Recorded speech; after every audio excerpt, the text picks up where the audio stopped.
There's a Nobel Prize-winning scientist who figured out how to disrupt the metabolic environment cancer needs to survive over 90 years ago. His research was so threatening to the existing system, it was quietly pushed aside. Not because it was wrong, because you can't patent sunlight, you can't patent fasting, and there's no money in telling people to change what they eat. What I'm about to show you will completely change how you look at the food on your plate, and why most people are unknowingly building the exact internal environment where disease thrives. Here's something most people never stop to question. The United States is one of the only developed nations that has historically allowed certain food ingredients, flagged by the EU, restricted in Japan, requiring mandatory warning labels across Europe, to be sold freely on grocery store shelves with zero disclosure to consumers. Kraft Mac and Amp. Cheese in the US uses artificial dyes. The UK version of the exact same product uses paprika and annatto, natural colorings. Same brand, same orange box, completely different formula depending on what country you live in. Gatorade sold in European markets comes with a mandated warning label. May have an adverse effect on activity and attention in children. The US version? No warning, no label, just a sports logo and a catchy color.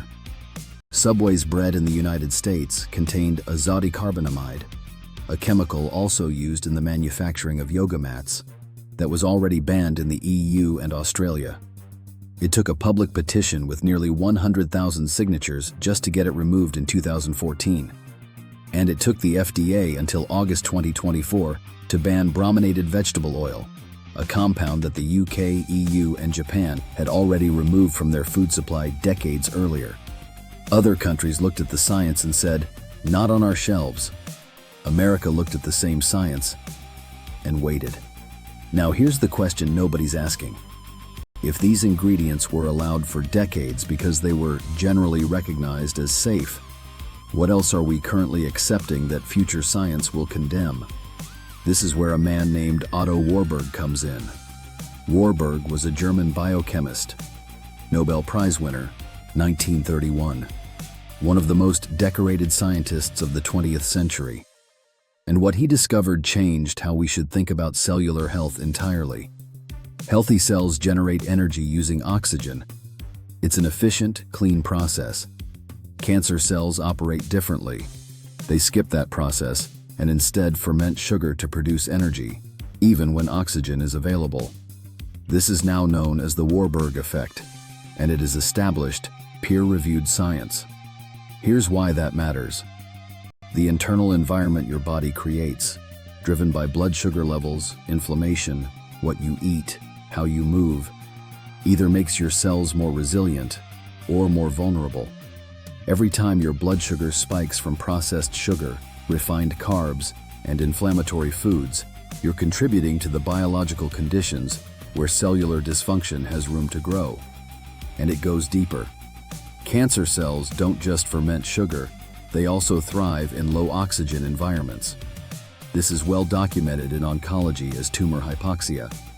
The less oxygenated your cells, the more hospitable that environment becomes for diseased cells to take hold. Which is why movement, circulation, and deep breathing aren't just wellness advice, they're cellular strategy. And at the center of all of this are your mitochondria, the energy generators inside every cell. Current research, including peer-reviewed work from Boston College and the University of Alberta, suggests that cancer is not purely a genetic disease. That mitochondrial damage and metabolic dysfunction play a far larger role than we've been taught. The science is still evolving, but the direction is clear. Your metabolic environment is not a passive backdrop to your health. It's an active participant. So what happened to Warburg's findings after 1931? Cancer research pivoted heavily toward genetics, oncogenes, mutations, drug targets. The metabolic angle was deprioritized for decades. It's had a significant revival since the 2000s, and in 2024, Cell, one of the most prestigious scientific journals in the world, published a 100-year retrospective on the Warburg effect. The science didn't disappear. It just wasn't where the money was going. Here's what this means for you. Your body is not broken. It's responding to an environment you may have been unknowingly building for years. The processed foods engineered with dyes that other countries flag. The blood sugar spikes from refined carbs and sugar. The sedentary hours. The shallow breathing. The chronic inflammation. Each of those things is a signal your biology receives, and your body responds accordingly. The question isn't whether your biology can change. The research is clear. Lifestyle factors influence up to 90–95% of cancer risk, according to environmental health researchers. Your daily choices shape your internal environment in ways that matter profoundly. The question is, do you know what levers to actually pull, and in what order? Because here's what most people do when they learn this. They try to fix everything at once. They cut sugar for 2 weeks. They start exercising. They download a fasting app.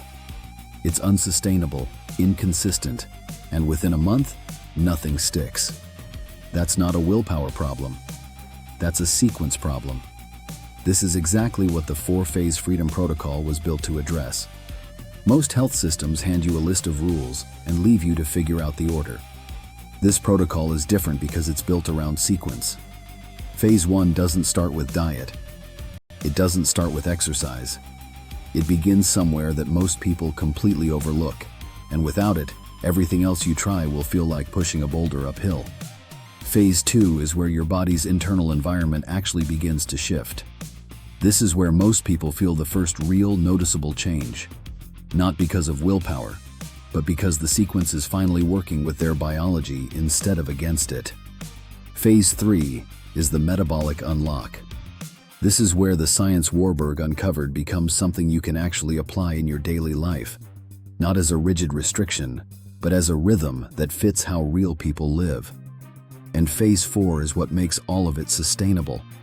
It's the difference between a result you get and a result you keep. I'm not going to walk you through the full implementation here. That's what the guide is for. But what I can tell you is this: the information exists. The sequence exists. And it works because it's built around how your biology actually functions, not around what's convenient to market to you. If this video connected something for you, if you've been doing everything you think you're supposed to and still feel like your health is slipping, this is your signal. The link to the full 4-phase freedom protocol is in the description. It's not a diet plan. It's not a supplement stack. It's a framework. And once you understand the sequence, the overwhelming noise in the health and wellness space stops being confusing and starts making complete sense. Go check it out. And if this was valuable, subscribe, because we're just getting started.